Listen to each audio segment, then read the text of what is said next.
Welcome back, guys, gals, and dreamers of all ages. Thank you if you're joining me. Thank you so much for joining me. Thank you for your time. This is Raves and Rants of a Mad Fool. I am the Mad Fool. And this is officially my 11th video. Yes! Another milestone. This is great. 11 video. And we're doing episode 10 review. Andor, of course, Star Wars Andor. You know, I started this off a little bit late as far as getting these videos. Now, Andor I've been watching over and over and over. I love this show. I do love this show.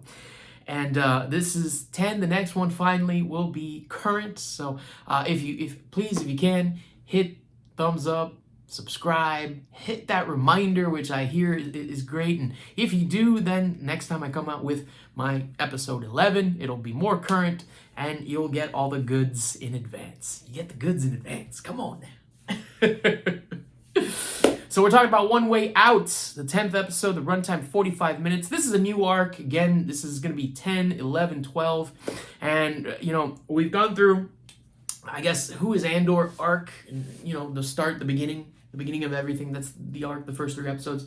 Then we've got the heist arc, you know, that's gonna 4 through 6. Then we've got 7 through 9. I was hesitant on what to call this arc, you know, but for me, it's fight. It's fight.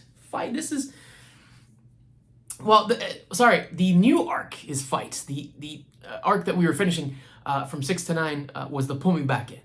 But you know, episode 10 is really when we start this new arc. It's fight. For me, it's fight. And it says so in the name, One Way Out. Over and over again, one way out means there's only one way out and you have to fight to get out. And there is remnants of this throughout the episode, sprinkles with characters. And, you know, it's fantastic. It's absolutely fantastic. When it comes down to it, the 3 scenes, I'm going to have to go with first we meet Davo scene, and it's Davo Scoundrel. He's a scoundrel, apparently. I don't know. According to Mon, he's a thug. He's the thug banker. I like to call him Enter the thug banker. Fantastic scene. Tay was in that as well. The second scene, we got Kino. Kino is talking on the overhead PA. Oh. I need to take it in, guys. I need to take it in because it's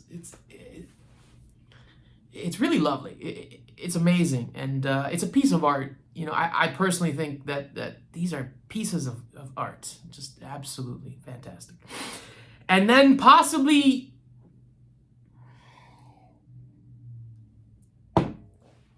the best monologue speech that any Star Wars character has given.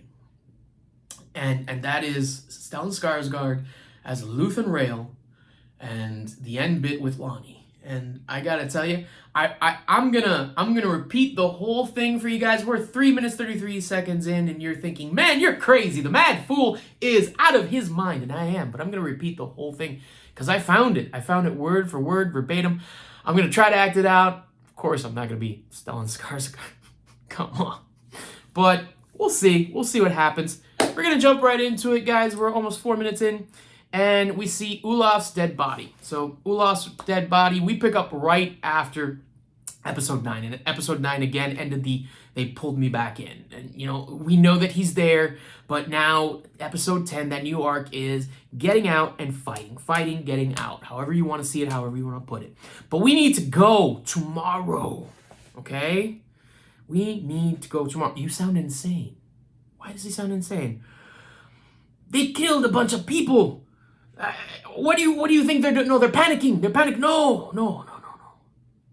That was power. They killed a bunch of people. Power doesn't panic. Oh my God. How true of a statement. How amazingly delivered. Power does not panic. Absolutely. If you've got power and control, there's no reason to worry. But these guys are worried. And of course Andor can tell, probably smell it, who knows. But Kino needs a little bit of pushing, not manipulating, no, please. Not even coercing. God, no, Lord, no. Talking to, you know, and we saw this in 9, and again, episode 10 just picks up right where 9 ended. So, we're gonna go here clearly. You know, Burnock. We see Burnock, and that's the African American actor that seems to be in it with Melchi and Andor. We don't see a lot of him, but I'm gonna say it's Burnock. Kino mentioned him. It looks like I would rather die taking them down than keep giving them what they want. Yeah. Where's Olaf? Everybody starts asking. Tell them, Kino. Kino's trying to make his choice. You know, there's no one getting out of there. He finally figures that out. He's making his choice. You can see it in his head. And, yeah. Kino makes his choice after processing it. But we're never, ever getting out of here. We're not getting out of here. So let's start figuring out how to do it. And Kino's in. Kino's in, and he puts everybody else in. And yeah, Dedra looks like they're all looking at Krieger's pilot. They're keeping an eye on Krieger's pilot. They've of course set up a trap, and they're wondering when that trap is going to come to fruition. They're keeping everything. They're looking at everything. This time they are paying attention. This particular spot, they are paying attention. They are listening. So, Partagaz finally understood the name of the old director guy, Partagaz. What a name. Makes me think maybe I gotta look that character up. Maybe he's got some roots in Star Wars. There's been plenty of characters that they've introduced with just new characters to Star Wars and roots in Star Wars. And, I definitely want to get that down. I want to make that differential there.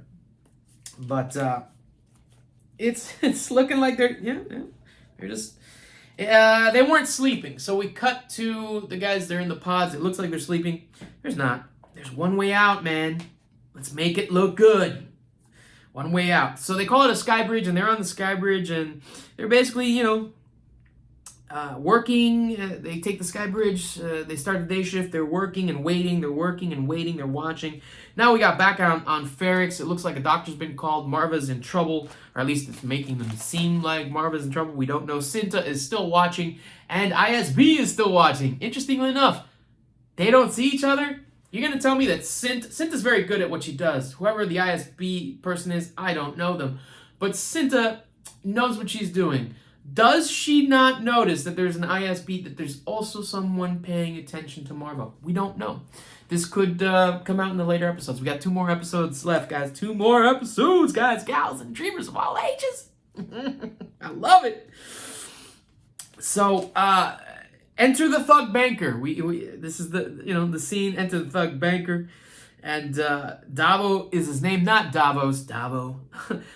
The place that Mon lives is state property. It's an embassy. It's a bit old. Old? What do you mean old? Davos or Davo? I keep calling you Davos. Oh well.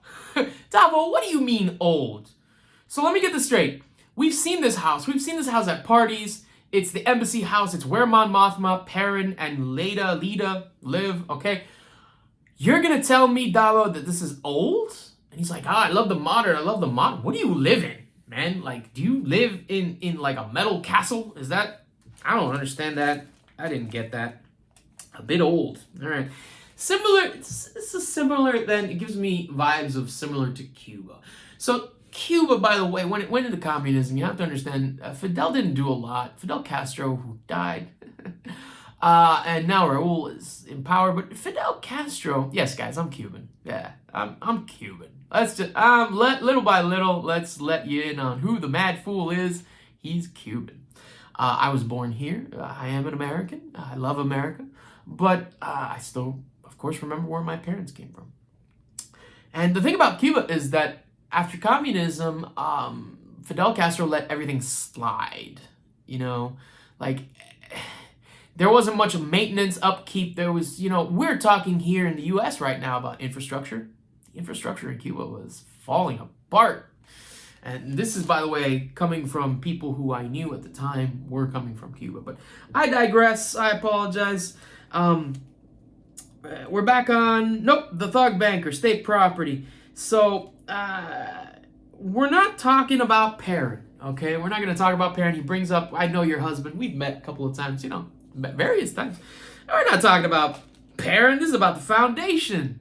And apparently Davo has found a way to bundle certain things together in banking, bundle certain things together so that no one with prying eyes can look at what's going on.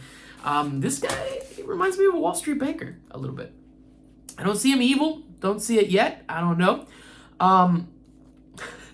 Now, what I didn't understand is he asks for his son. He asked to come back to visit. He's Chandrillan. Why not? He can come in. It could be arranged. But then I want to bring my son. He's 14 years old. You have a daughter. What does this mean? I'm not asking for betrothal, he says very specifically. And I start to think, she's very mad at this. This is absurd. No way. We're not doing it. Mon is totally against it. And I start to wonder why. And what it is, if you think about it, what he's really asking is, can my son be a suitor? Can my son be a suitor for your daughter? We're not asking for betrothal, but I'm asking for a shot. Two young, 14-year-old young,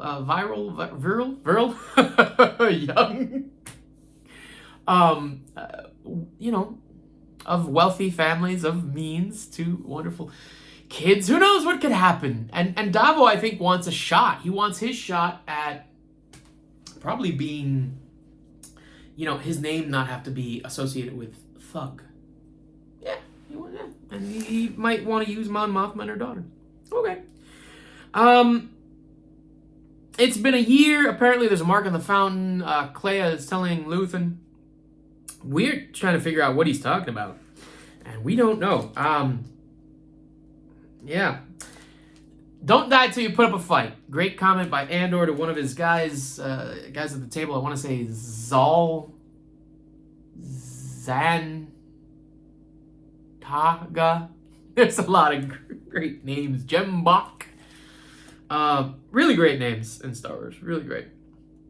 But, Burnock, we see him. The guards are coming in with the new guy. Everybody's holding, not everybody, but a lot of people are holding pipes. We're ready to go. And you have to wonder, what's the plumbing like? This is the question, guys. What's plumbing like in Star Wars? And we get that answer. It's pretty good. It's pretty durable. I mean, Andor, when he gets in that bathroom, he's trying to break that thing off. He's like, oh, man, he can't do it. So plumbing in Star Wars universe, pretty good. Pretty good plumbing. Even though he's still open, and we're going to get into that. Get ready to throw, guys. The leak finally happens. Hide the weapons. I'm just going to go into it. We're 13 minutes in, but here we go. There's a wet Andor that comes in. Some of you might like that. Stop the elevator. Some of you might like that, and I'm literally saying wet Andor. A wet Diego Luna Andor, whoever you want to call him. Yeah, some of you might like that. Some of you might like that. All right, getting back into it. So, some of you might like that. New guy joins in with a shock prod. He literally takes a shock prod and then attacks the security guard, but then gets killed. Look, spoilers, turn off if you don't want to know. Spark the floor! It works. It works. The water works. It shorted out the floor. Next thing you go, attack! Again! Because Kino says it twice. He says it first when he's throwing, and then the second time when he's like, okay, everybody attack, like, go, go, go. Everybody rushes. We lose some people. People start to climb. Andor takes care of the guards. Boom, boom. He kills two of them like nothing, dude. He's ready for it. He's done. This is not who we saw officially in the first episode. He never wanted to kill. He was hesitant to kill. Now it's over. He's done, and he is going to kill for his freedom. We've seen it. It's over. Hey. All right, check out what's going 5-2D. They've got weapons now. Okay, one way out. Come on, fight. They get to the main control room. They see a diagram of the facility. Turn what off? Turn what off? Boom, dead guy. Okay, well, let's talk about what we want to turn off. Cut the hydropower. Oh my God, that'll take so much time to then start up again. I don't know. I don't know anything about hydropower. Someone please, who knows about hydropower? Explain. Apparently it takes a while to start back up again. I believe it. I don't know what to tell you. I believe it. That will take forever. Okay, on program. Andor giving the on program to the guards. I love that. I love that. Because literally that was the guy in control. It wasn't even a guard. It was the guy who was probably the headmaster of the whole thing, you know. Yeah. That will take forever. So then, here we go. Andor knows. He's supportive of Kino. He knows that Kino's been around longer. Who knows what Kino knows? But the point is, Kino needs to tell this speech. He needs to get on the PA. And, Andor's great at letting people take the reins and also supporting people. That is such an amazing leadership quality, because one of the biggest things that you need to do as a leader is when you finally have someone that's willing to pay attention to you, you support them, you tell them everything, you're upfront with them. Because if you give them that knowledge, then what happens? That knowledge spreads. And everything that you wanted to tell this person now spreads to the other person, and it becomes this wildfire. And, great leaders know that. You take care of your first person, and Kino is that first person. And he gives them the reins, but then he says, wait, is that all you've got? Is that the best you've got? It's up to us, man. It's one way out. They don't have enough guards, guys. His speech echoes Andor's actual statements. Kino gives them hope. If someone is lost, you pick them up. Very different from the first time that we saw Kino, where if you're losing hope, keep it to yourself. Amazing. One way out. And there's some irony on this one way out. We'll get to it. One way out, fighting. One way out. It's ironic for Kino. Guards are scared. They jump. Next thing you know, they're jumping off. They finally get to the one way out. And the one way out is jumping into the ocean. And Kino, oh my God, what's going on? Andor looks at him. And what's wrong? I can't swim, Kino says. His one way out is unfortunately the way out that Kino can't go with. And Andor, he's about to say something, do something, and then he just gets knocked off. And we don't see Kino. Again, the news, we got to come back to that news. And actually, I skipped out on this, but the news, remember, Kino is not dead, okay? Toby Haynes has come out saying Kino's not dead. We haven't shown you that. Who knows if he ends up in other stories? We don't know. What I'd like to bring up for news on this one also, we're going to Luthen, because this is Luthen heavy, and we're getting to Luthen. But Luthen, one of the things about the Kyber crystal was that he brings up in one of the episodes the Rakatan invasion. The Rakatan invasion was literally made as a story for the video games, the Knights of the Old Republic. So if you play that game, yeah, there's a big tie-in, and Luthen's character knows about the Rakatans. So I don't know what that means, but hey, it's all connected. It's all connected. One way out. One way out. The irony of Kino's way out. Yeah, what are you gonna do? So, ISB Inside Man. We get to meet the Inside Man. This is the best scene. This is the best scene, guys. And we find out that Lonni Jung is the ISB Inside Man. He has been for a year, maybe longer. I'm not going to go too much into it, except to say, number one, the costumes were great. Luthen's cape was fantastic when he comes out. The visuals, oh my God, what a scene. But I gotta bring up, Lonni has an earpiece and it looks just like my Power Beats Pro. I just wanted to bring that up. It's so cool. But how much does Luthen care? This is the real question. I think Lonni wants to know as well. Luthen starts off telling him, he thinks about him all the time. He congratulates him on his daughter. And we still don't know with Luthen, because a lot of things are half-truths. Half-truths, Lonni starts to tell him how it is. Didra, Partagas likes her. She's gaining headway. It looks like, hey, we're on Krieger. We're on his pilot. And Luthen's like, well, what's going to happen? It's either I save the pilot, Lonni, or I put you in danger. And you're too valuable to us. You're inside the ISB, guy. And great actor, Robert Ems. I can see everything in his face. Wow. And one thing that I saw is that, it looks like he wants to get out, not because it's getting hot and heavy. I mean, yes, it's getting hot and heavy and dangerous, but now he's a father, which means he has something to lose. He's got a family. When you have a family, it's rough. It's rough because when you have something to lose, it's rough. Let's just say that. So here we are, guys. I'm just going to do it. We're at 20 minutes, but I'm going to give you the speech or part of the speech. And I got to say, Stellan Skarsgård, I hope I do something right by you. But here we go. What do you sacrifice? Calm, kindness, kinship, love. I've given up all chance at inner peace. I've made my mind a sunless space. I share my dreams with ghosts. I wake up every day to an equation I wrote 15 years ago, from which there's only one conclusion. I'm damned for what I do. My anger, my ego, my unwillingness to yield, my eagerness to fight, they've set me on a path from which there is no escape.